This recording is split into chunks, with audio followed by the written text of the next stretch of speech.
పార్వతీపురం మన్యం జిల్లా గుమ్మలక్ష్మీపురం మండలంలో స్వచ్ఛాంధ్ర స్వర్ణాంధ్ర కార్యక్రమం ఉత్సాహంగా జరిగింది.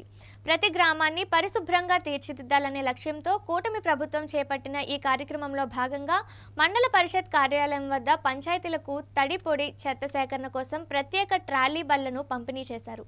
ప్రభుత్వ whip Kurupam MLA Thoyaka Jagadeeswari MPDO శ్రీనివాసరావుతో కలిసి ఈ పంపిణీ కార్యక్రమాన్ని ప్రారంభించి ఆయా పంచాయతీ ప్రతినిధులకు వీటిని అందజేశారు. ఈ సందర్భంగా ఎమ్మెల్యే మాట్లాడుతూ రాష్ట్ర వ్యాప్తంగా పారిశుధ్యాన్ని మెరుగుపరిచేందుకు ప్రభుత్వం పెద్దపీట వేస్తోందని, అందులో భాగంగానే మారుమూల ప్రాంతాల్లోని ప్రతి పంచాయతీకి ఈ వసతులు కల్పిస్తున్నామని తెలిపారు. ఒకవైపు ముస్తాబు కార్యక్రమం, మరోవైపు స్వచ్ఛాంధ్ర స్వర్ణాంధ్ర ద్వారా పల్లెలు సుందరవనంగా మారతాయని ఆమె ఆశాభావం వ్యక్తం చేశారు. గ్రీన్ అంబాసిడర్లు, పంచాయతీ కార్యదర్శులు సమన్వయంతో పనిచేసి గ్రామాల పరిశుభ్రతపై ప్రత్యేక శ్రద్ధ పెట్టాలని కోరారు. ఈ కార్యక్రమంలో తెలుగుదేశం పార్టీ నాయకులు, వివిధ పంచాయతీల కార్యదర్శులు మరియు సిబ్బంది పాల్గొన్నారు. ఇంకా ఒక దగ్గర కావాల్సినంత ఇవ్వాల్సిందే.